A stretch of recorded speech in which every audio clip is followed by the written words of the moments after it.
Hello friends, video பார்க்குறதுக்கு முன்னாடி சேனலை சப்ஸ்கிரைப் பண்ணாதவங்க சப்ஸ்கிரைப் பண்ணி சப்போர்ட் பண்ணுங்கள்.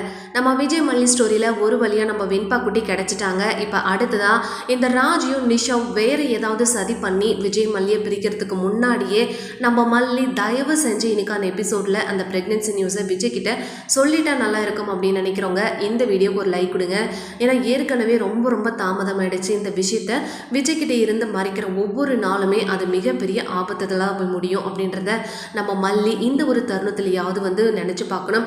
ஏன்னா வெண்பா குட்டியை இப்போ கிடைச்சிட்டாங்க அப்படின்றதுனால இப்போ அடுத்துதான் இந்த ராஜி, நிஷா, அந்த கதிரேசன் மூணு பேரும் சேர்ந்துக்கிட்டு வேறு ஏதாவது சதி பண்ணுறதுக்கான வாய்ப்பு நிறையவே இருக்குது. அதனால் நம்ம மல்லி அதுக்கெல்லாம் இடம் கொடுக்காம சமயம் சந்தர்ப்பம் இதெல்லாம் பார்க்காம தயவு செஞ்சு அந்த குட் நியூஸை நம்ம விஜய் கிட்ட சொல்லிடணும்.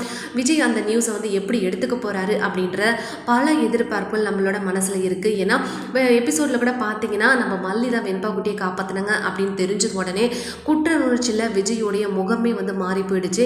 ஸோ இப்படிப்பட்ட வழியாக நம்ம எத்தனை நாள் வாட்டி வதச்சிட்டு இருந்தோம் அப்படின்ற மாதிரி அவர் குற்ற உணர்ச்சியில் தலைகுனிச்சு நின்றதை நம்ம பார்த்துட்டு தான் இருந்தோம். ஆனால் அடுத்த செகண்டே இந்த ராஜி விஜய் இப்படியே போக விட்டோம் அப்படின்னா கண்டிப்பாக அந்த மல்லிக்கிட்ட மறுபடியும் போயிடுவான். அதனால் அது நடக்கக்கூடாது அப்படின்னா இன்னொரு பூகத்தை கிளப்பணும் அப்படின்றதுக்காக இப்போ ஒரு பெரிய இடியாக இறக்குறாங்க. என்ன அப்படின்னா எப்போயுமே வெண்பாவை தொலைக்கிறதும் மல்லியாக தான் இருக்கா, அதே மாதிரி அவளை காப்பாற்றுறதும் இந்த மல்லியாக தான் இருக்கா. இந்த லாஜிக் மட்டும் எனக்கு புரியவே இல்லை அப்படின்ற ஒரு வார்த்தையை சொல்கிறாங்க.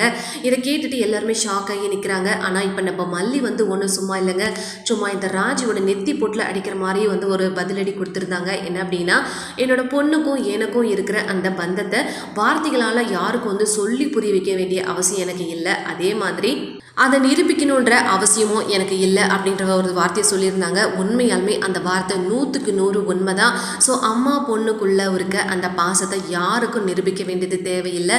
ஸோ ரொம்ப சூப்பராக இருந்தது எபிசோட்ஸை வெயிட் பண்ணி பார்க்கலாம். வீடியோ பிடிச்சிருந்தா லைக் கொடுங்க.